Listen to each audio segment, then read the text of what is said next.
چلو اندھکار سے پرکاش کی اور، اٹھو پڑھائی کرنے کو، اٹھو سماج بدلنے کو۔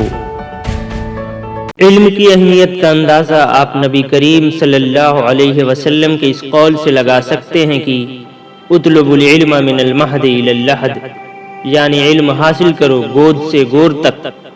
تعلیم تمام انسانوں کی بنیادی ضرورت ہے، چاہے وہ امیر ہوں یا غریب، مرد ہوں یا عورت۔ تعلیم حاصل کرنا تمام انسانوں کا حق ہے جسے کوئی چھین نہیں سکتا۔ انسان اور حیوان میں فرق کرنے والی شے تعلیم ہی ہے۔ تعلیم ہی کسی قوم یا معاشرے کی ترقی کی ضامن ہے۔ جو قومیں تعلیم میں دلچسپی لیتی ہیں وہ ترقی کرتی ہیں، اور جو قومیں دلچسپی نہیں لیتی وہ زوال پذیر ہو جاتی ہیں۔ تعلیم حاصل کرنے کا مقصد صرف اسکول، کالج اور یونیورسٹیوں سے ڈگریاں بٹورنا نہیں ہے، بلکہ تمیز سیکھنا اور مہذب بننا بھی ہے، تاکہ انسان بن سکے اور اپنی معاشرتی روایات و اقدار کا خیال رکھ سکے۔ تعلیم ایک ایسا زیور ہے جو انسان کے کردار و کیریکٹر کو سنوارتی اور نکھارتی ہے۔ انسان وہ ہے علم کی جس میں ہو تجلی، حیواں کو کبھی علم ملا ہو تو بتا دو، خود بھی پڑھو بننے کے لیے عالم و کامل، ان پڑھ کوئی مل جائے تو اس کو بھی پڑھا دو، وہ علم تو پھر کیا نہیں امکان میں تمہارے، تم چاہو تو جنگل کو بھی گلزار بنا دو۔ اے میرے پیارے طلباء و طالبات، آپ ملک و قوم کا مستقبل ہیں۔ آپ ہی ہیں جو اپنے والدین کے خواب و خواہشات کو پورا کر سکتے ہیں۔ آپ ہی ہیں جو جہالت کو مٹا کر علم کے علم کو بلند کر سکتے ہیں۔ بس ضرورت ہے آپ کے بیدار ہونے کی، بس ضرورت ہے آپ کے سنجیدہ ہونے کی، بس ضرورت ہے خود کو تعلیم کے لیے وقف کرنے کی، بس ضرورت ہے یکسوئی سے تعلیم حاصل کرنے کی۔ آپ تاریخ کا مطالعہ کریں تو آپ کو معلوم ہوگا کہ تعلیم سے بے رغبتی کے سبب بہت سی قومیں زوال پذیر ہو اٹھیں اور عرش سے فرش پر آ پڑیں۔ یونانیوں کا کیا حشر ہوا آپ کو معلوم ہوگا، اور بہت سی ایسی قومیں بھی ہیں جنہوں نے تعلیم میں رغبت دکھائی اور مسلسل ترقی کرتی رہیں۔ مغربی ممالک کی ترقی کا راز ان کی تعلیم ہی میں مضمر ہے۔ اللہ تعالیٰ خود علم کی اہمیت پر زور دیتے ہوئے کہتا ہے کہ اے نبی کہہ دیجئے کہ کیا علم رکھنے والے اور نہ رکھنے والے برابر ہو سکتے ہیں؟ نصیحت تو وہی حاصل کرتے ہیں جو عقل والے ہیں۔ اللہ تعالیٰ نے اگر ہمیں اشرف المخلوقات میں سے بنایا ہے اور ہمیں عقل دی ہے تو ہماری بھی کچھ ذمہ داریاں ہیں کہ ہم علم حاصل کریں، انسان اور مہذب بنیں، علم کی روشنی سے مشرق و مغرب کو جگمگائیں۔ لیکن افسوس اس بات کا ہے کہ ہم نے کبھی یہ بھی جاننے کی کوشش نہیں کی کہ ہمارے والدین کو ہم سے کتنی امیدیں ہیں اور کیا کیا ایکسپیکٹیشنز ہیں۔ میں ذاتی طور پہ خود کئی ایسے والدین سے مل چکا ہوں جنہیں اپنے بچوں سے بڑی امیدیں ہیں۔ ان کے دل میں خواہش اور آنکھوں میں امید کی چمک ہے، جو چاہتے ہیں کہ کسی طرح ان کی اولاد تعلیم یافتہ ہو جائے اور ان کا نام روشن کرے۔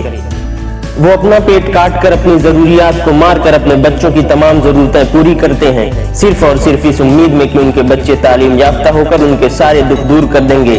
تو اے میرے پیارے طلبہ، کم سے کم اپنے والدین کی امید و خواہشات کا خیال رکھو اور یکسوئی سے تعلیم حاصل کرو۔ یہی وہ وقت ہے جس میں آپ اپنے مستقبل کو بنا بھی سکتے ہیں اور بگاڑ بھی سکتے ہیں۔ خدا را اپنے اور قوم کے مستقبل کو تباہ مت کرو۔ حدیث شریف میں نبی کریم صلی اللہ علیہ وسلم کا فرمان ہے کہ علم حاصل کرنا ہر مسلمان مرد و عورت پر فرض ہے۔ جو شخص علم حاصل کرنے کے لیے نکلے وہ جب تک اپنے وطن واپس نہ لوٹے اس وقت تک اللہ کی راہ میں جہاد کرنے والے کے مانند ہے۔ آپ کوئی عام انسان نہیں ہے بلکہ آپ اپنے والدین کی امید ہیں، آپ ملک کا مستقبل ہیں، آپ آنے والے وقت میں قوم کے رہبر ہیں۔ آپ لوگوں ہی میں سے بے شمار سائنسداں، کئی انجینئر، لاتعداد ڈاکٹر اور بہت سے مسلح پیدا ہوں گے جو ملک کو ترقی اور قوم کو بلندی عطا کریں گے۔ آپ ذہین ہیں، باشعور ہیں، عقل مند ہیں، اس میں کوئی دو رائے نہیں، بس اگر ضرورت ہے تو آپ کے سنجیدہ ہونے کی اور تعلیم میں دلچسپی لینے کی۔ آپ کوئی نغمہ سنتے ہیں تو وہ آپ کو فوراً یاد ہو جاتا ہے، لیکن سوالوں کے جوابات کیوں یاد نہیں ہوتے؟ کیونکہ آپ کو جوابات یاد کرنے میں دلچسپی ہی نہیں ہے۔ تو اے میرے عزیزوں، ابھی وقت ہے یاد کرنے میں اور پڑھنے میں دلچسپی لو، ورنہ نہ سمجھو گے تو مٹ جاؤ گے ہندوستان والوں، تمہاری داستان تک بھی نہ ہوگی داستانوں میں۔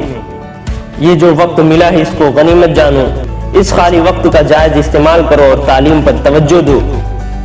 یوں وقت ضائع نہ کرو بلکہ گھر پر کتابوں کا مطالعہ کرو تاکہ آئندہ پچھتانا نہ پڑے، کیونکہ سدا عیش دورہ دکھاتا نہیں، گیا وقت پھر ہاتھ آتا نہیں۔ کیا آپ صحابہ کرام، تابعین اور تبع تابعین کے حالات زندگی سے واقف نہیں ہیں جو ایک ایک حدیث جاننے کے لیے سینکڑوں میل پیدل چلتے تھے؟ کیا آپ لال بہادر شاستری کو نہیں جانتے جنہوں نے اسکول تک پہنچنے کے لیے گنگا کو تیر کر پار کیا؟ کیا آپ مائیکل فراڈے نامی سائنسداں کو نہیں جانتے جو غربت کے سبب کتابوں پر جلدیں چڑھا کر گزارا کرتا تھا اور جلد چڑھانے کے لیے آئی کتابوں کو پڑھ پڑھ کر ایک دن ایک عظیم سائنسداں بن گیا؟ کیا آپ اس شخص سے واقف نہیں ہیں جس کا ذکر علامہ شبلی نے اپنے سفر نامہ میں کیا ہے، جو ان کے ساتھ پانی کے جہاز میں سفر کر رہا تھا اور اچانک جہاز طوفان میں گر گیا؟ لوگوں میں افراتفری مچ گئی، لیکن وہ شخص بڑے اطمینان سے بیٹھ کر کتابیں پڑھتا رہا۔ جب علامہ شبلی نے اس شخص سے کہا کہ جہاز طوفان میں گر گیا ہے، لوگ پریشان ہیں اور دعا کر رہے ہیں، آپ ہیں کہ بڑے اطمینان سے مطالعے میں مو ہیں، تو اس نے جواب دیا کہ میں اس لیے مطالعے میں مو ہوں تاکہ موت کے بعد خدا کے حضور کہہ سکوں کہ میں نے اپنا ایک بھی لمحہ ضائع نہیں کیا۔ ایسی ہزاروں شخصیات ہیں جنہوں نے اپنی محنت اور عزم و ارادے کے سہارے اپنا نام روشن کیا اور مجھے فلک پر سورج بن کر چمکے۔